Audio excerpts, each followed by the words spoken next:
Good afternoon, and thanks for joining us. Out at Waskesiu Lake today, the sun is shining, the birds are chirping, and there's a heat warning in place. The warning is active for Prince Albert National Park and much of central Saskatchewan. Some visitors at Waskesiu aren't concerned, though. They say it's about time for some good summer weather. Environment Canada's hourly forecast says Waskesiu saw a high of 33 degrees this afternoon. The late August burst of heat is expected to continue tomorrow in the park with a high of 31 degrees. Park visitors who turned up to the beach today say they're happy to enjoy the sunshine.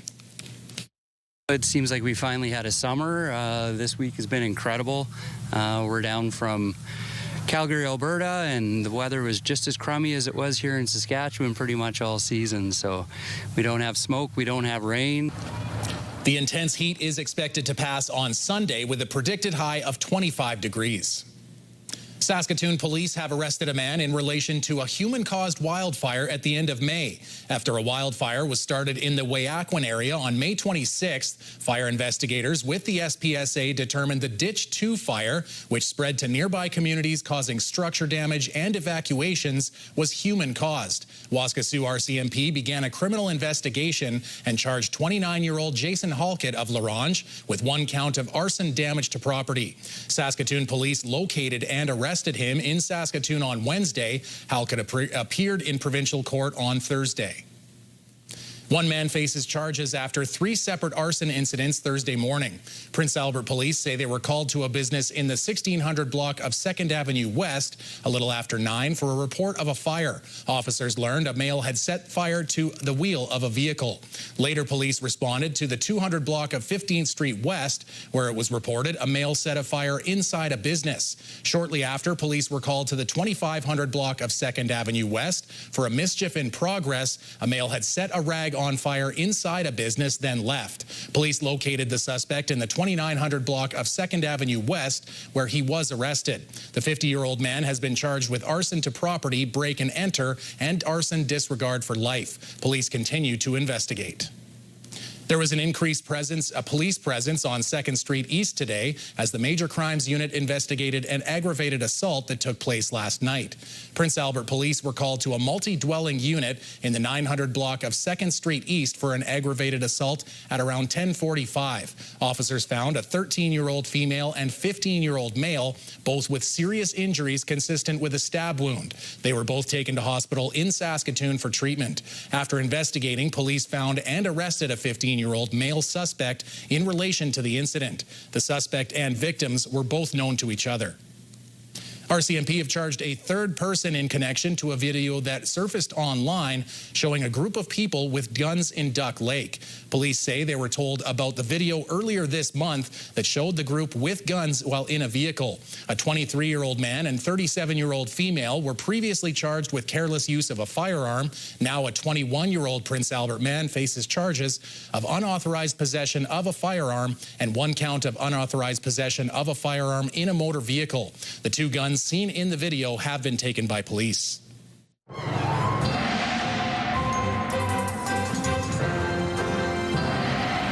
It's almost finally here, depending on when your work day ends, Jeff, but it's the long weekend. What kind of weather do we have? Well, you teed it up quite nicely in that lead story, John. We've got ourselves a hot weekend in store for the Lakeland region and many parts of Western Canada. They might get a bit of a break in terms of the heat in the coastal areas of Vancouver and other parts of the West Coast. But other than that, Alberta, Saskatchewan, Manitoba looking quite hot. We're keeping our eye on some active weather down in the southwestern part of the province. We had anticipated that. It looks like it's showing up, and some of it rather intense. So we'll keep our eye on that, and we'll have more on your forecast later on.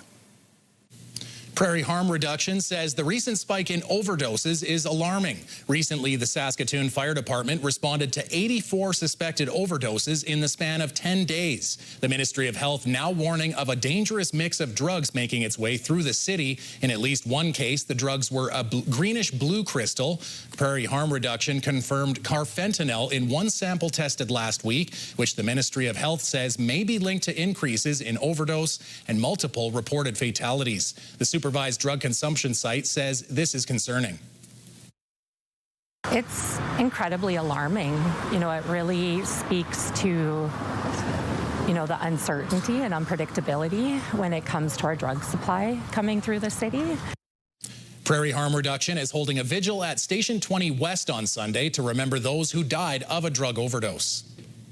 A record number of Dutch elm disease cases is prompting the city of Saskatoon to declare an ecological emergency. The city has confirmed 12 cases of Dutch elm disease, more than last year's record. Another 7 trees showing signs of the disease are being destroyed as a precaution. The Parks Department says cases are widespread and not concentrated in any particular neighborhood. Administration says storing elm wood or burning it for any reason threatens Saskatoon's canopy and roughly 1/4 of all trees in the city. Altogether, 37 trees worth roughly $500,000 are being removed to try and prevent further spread. Those trees have a value of approximately $500,000. With each tree removal being about $2,000 on average, it's a very expensive problem that is only going to get more difficult and expensive to manage if it continues to spread. Huang says the city has found and destroyed nearly 10,000 kilograms of stored elm wood in people's backyards. The Minister of Advanced Education says one of his social media accounts has been hacked. Ken Cheveldayoff posted on his Facebook account yesterday saying his X account was taken over and inappropriate content was being shared. The account was sending out pornographic content. Cheveldayoff says once he became aware of the hack, he immediately contacted X to have the content removed. Today is Green and White Day in the province of Saskatchewan. The city of Saskatoon is marking the day by flying a retro Riders flag at Civic Square.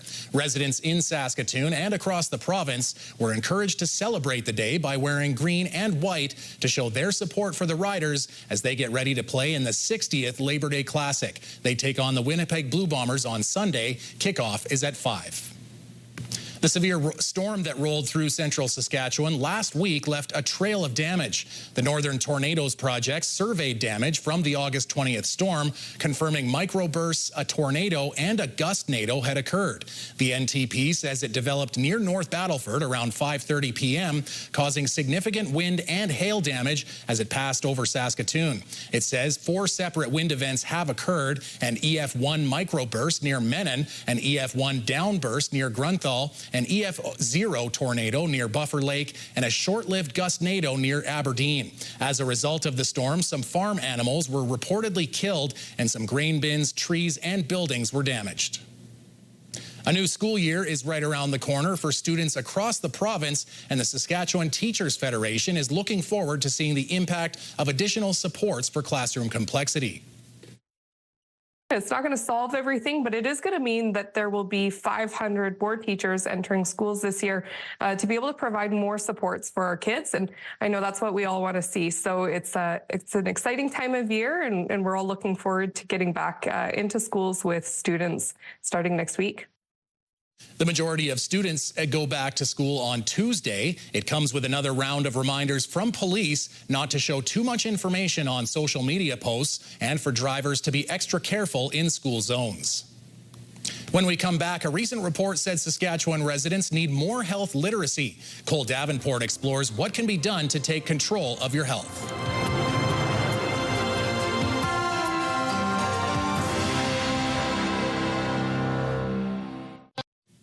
Earlier this week, we mentioned a Saskatchewan Blue Cross report highlighting the need for more health literacy. Cole Davenport caught up with the CEO to find out more. It's no secret that navigating the healthcare system can have some challenges, and Saskatchewan Blue Cross is out with a new report talking exactly about what they call health literacy. Joining us now to speak more about that is Kelly Wilson, the CEO of Saskatchewan Blue Cross. Thank you for making time for us. I want to jump right into this report. So before we get too deep into it, what exactly is health literacy? Health literacy is an individual's ability to obtain and understand and use health information to make informed decisions. So it's more than just reading information, it's actually being able to use it to navigate our healthcare systems and make good decisions. And one thing that's highlighted in this report is a lot of people actually overestimate their ability to navigate the healthcare system. What does that look like, and how can people not only increase their health literacy, but understand more about what's going on with their care? Yeah, so even though people are really concerned about their care, they sometimes think that they know more than they actually do. That's what our research indicated.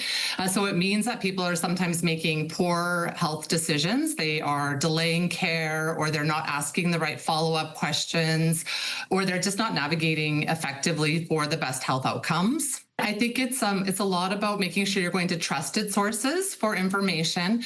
It's using your networks. It's talking to your healthcare providers, and it's also working together with our partners in our community. I mean, for someone who's maybe just landed in the province, you might not speak the language, and so navigating the system is challenging.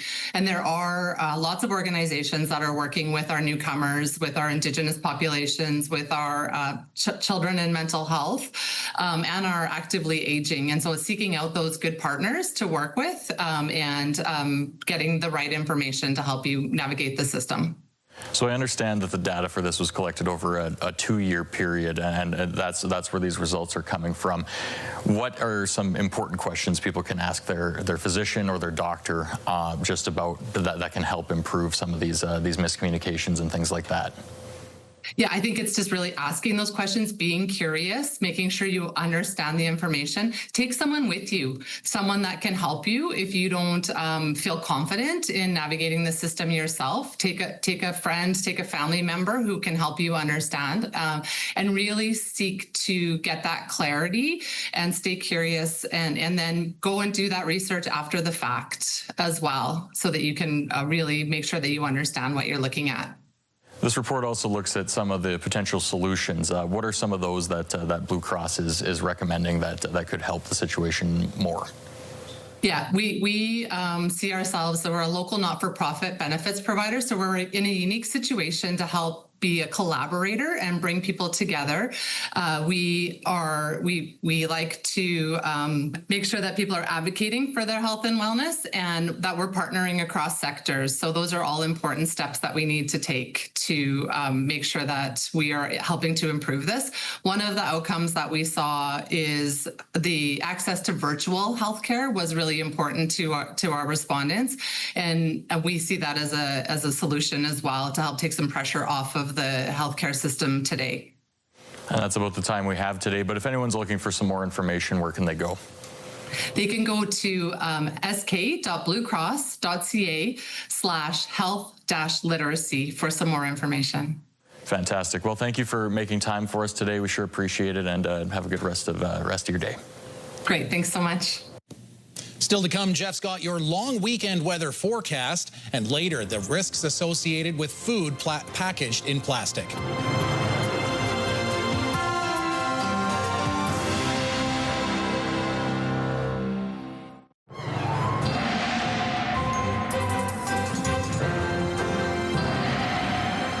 Jeff, it's a big night tonight. At 9 o'clock, they're going to be shooting off some fireworks that have been sitting in storage since June 21st up in Prince Albert. So what kind of skies are we going to have tonight? It looks like it's going to be very nice indeed. Not expecting a lot of wind either, so that's great for fireworks. You got mainly clear skies tonight in Prince Albert and area, so things look like they'll be pretty good. 9 o'clock, I guess the sun's going to be down, but you want it to be dark, but you do you. Anyhow, let's take a look and see what we've got going on with our satellite and radar shot. As you can see, a lot more in the way of active weather down towards the southwestern part of the province. Otherwise, fairly calm conditions, and that big high-pressure ridge staying in place as we head into the long weekend. And things are looking promising if you're looking for weather that is relatively fair weather and on the warm side of seasonal. That system sort of sliding northward along the Saskatchewan-Alberta border, but then sort of rings itself out. So we don't anticipate it creating much problem for the Lakeland region. So we've got ourselves clear or mainly clear skies tonight in much of the Lakeland region. Spiritwood 14 overnight, 16 in the Battlefords, 12 in Canada Lake, 13 the overnight temperature in Birch Hills, Rostron, and Nipawin. A bit more cloud in the Nipawin area. Melfort 14 degrees the overnight temperature. Then on to tomorrow. Well, looky here. Battleford's an area, cloudy skies, but still warm. 27 degrees, 28 in Spiritwood, but then into the 30s and quite nice nicely so. 31 degrees in Candle Lake, Birch Hills, and Rostern, all with mainly sunny skies. And big-time sunshine in Nipawin, a high of 33 degrees. Melfort, sunny and 31. So a hot Saturday is in store. For Prince Albert and area, 12 degrees with partly cloudy skies. Winds out of the southeast, but then backing off overnight. And as we roll into Saturday, things warm up a whole lot. Mainly sunny skies in the Gateway City with winds out of the south at 10 kilometers an hour, which is my way of saying a light wind. And then as we take a look at the 7-day forecast, well, here you go for the long weekend. Sunday, mainly cloudy, but 29 big degrees. Monday, holiday Monday, not bad. 21, yes, slightly below seasonal, but not cold. That's for darn sure. But single-digit temperatures overnight. And look at the Tuesday, daytime high of 19, but ooh, bit chilly overnight. Tuesday, 4 degrees overnight, but then 21 on Wednesday, and then back to more seasonal temperatures on Thursday and Friday. As you can see, mainly cloudy on Thursday, 24, and 1 week from today, mainly sunny skies and 23 degrees. So all in all, things are shaping up to be pretty good for those people wanting to be outdoors during the long weekend, and it looks pretty nice. And if you want to, I always thought there's one video somewhere online of somebody accidentally activating all the fireworks at once. So yeah, just a suggestion. If you want to go in with a bang, that's a way to do it on a Friday night. No, I think the famous one is in San Diego. But yes, it's happened to more than one location. But yeah, San Diego, I believe, is the most famous of all of those videos. Hey, speaking of fireworks, actually, after missing the last 5 games with a hip injury, kick returner Mario Alford could be returning to the Riders lineup just in time for the Labor Day Classic. Alford crosses the 20 to the 30 to the 40. He's got something to the 50. Come on races. No one's going to touch him. No flags down. Walk it off. Alford is having a bit of a resurgence this season, averaging nearly 31 yards per kickoff return. That's second best in the CFL. He also scored the game-winning touchdown against Toronto. His return could give the Riders a boost on special teams.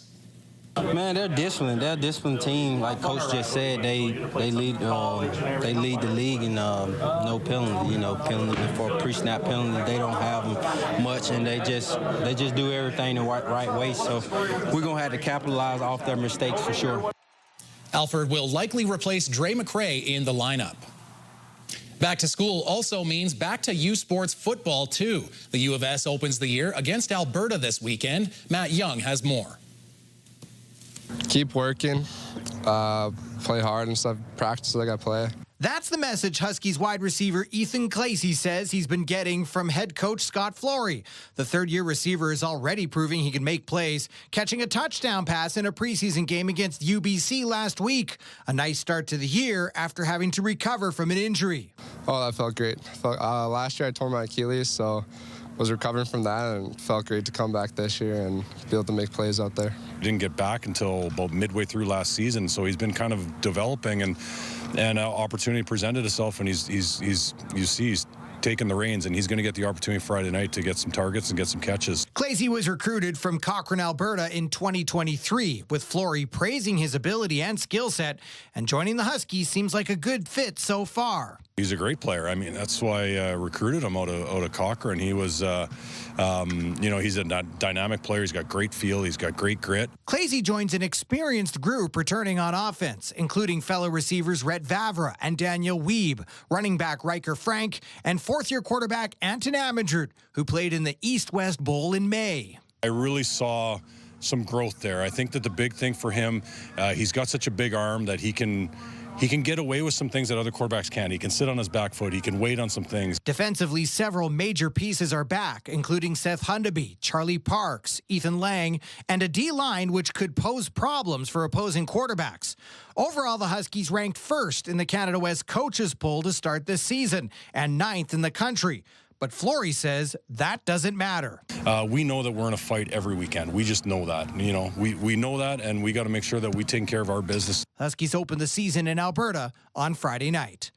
Matt Young, CTV News, Saskatoon.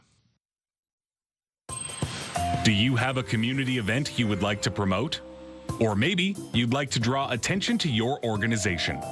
Let your local CTV station help you spread the word. Contact us at 306-922-6020 or email panews@ctv.ca. You can appear on CTV Prince Albert's News at 5 and get your message to our viewers.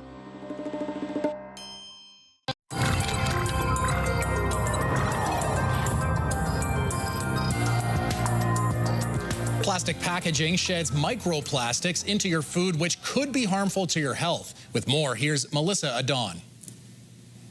New research shows that plastic packaging and containers can put tiny plastic pieces into your food, especially when heated, reused, or stored for long periods. The research was done by the Food Packaging Forum in Switzerland, a nonprofit focused on providing science-based information about food packaging and its impact on human health. They analyzed over 100 studies and found that more than 96% of entries detected the presence of plastic particles, mostly microplastics that transferred from the packaging contact to the food. The worst offenders were items like plastic bottles and single-use containers. Early lab studies suggest that microplastics might disrupt your hormones, immune system, and gut health. But many of these were done with animals, so we don't yet know for sure what the true effect is for humans. So as the research continues, experts say it is smart to start minimizing your exposure by swapping out plastic for glass or stainless steel containers. With this Medical Minute, I'm Melissa Adon. Where did they get that shot of scientists working? That's how it goes. That's where you two find words, stock footage.